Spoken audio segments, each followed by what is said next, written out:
det bedste tip, jeg kan give en vilkårlig startup, som skal til at bygge deres software for første gang, det er at lade deres ego være og finde et UI-kit, som kan understøtte dem og det produkt, de gerne vil bygge. 80% af det, de har tænkt sig at bygge, det kan de finde i et UI-kit. De sidste 10-20%, der skal de finde nogle dygtige mennesker, der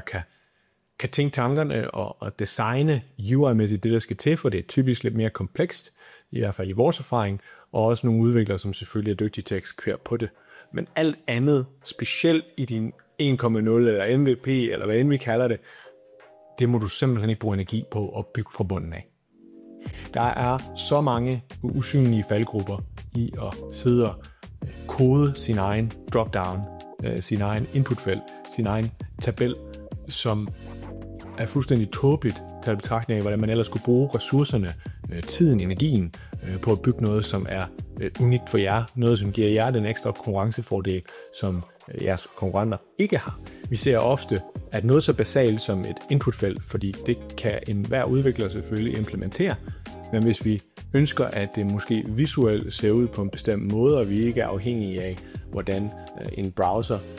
natively viser en drop-down med dens muligheder, jamen så er vi ude i noget lidt mere avanceret kodning, hvor vi lynhurtigt bevæger os ind i et område, hvor der ikke lige bliver tænkt på tilgængelighedskrav, der ikke lige bliver tænkt på den responsive del, der ikke bliver tænkt på, hvordan den ser ud i Safari og Firefox og Internet Explorer, der fungerer brandgodt i Chrome. Alt det tager en masse tid, og når du er i den her startup-fase og skal bygge et produkt derude og finde nogle kunder, der gider betale for det, så har du ikke tid til at bruge de 5 dage, det tager at reelt set bygge et fuldstændig komplet og færdigt og gennemtestet komponent, som du så begynder at bruge 4 steder i din oplevelse.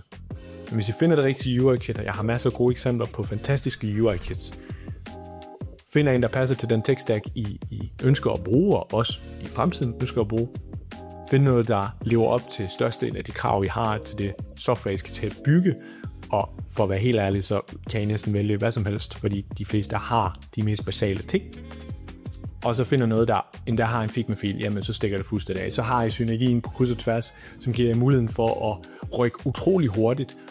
så længe jeres designer eller hvem der sidder og mocker tingene op i Figma for eksempel,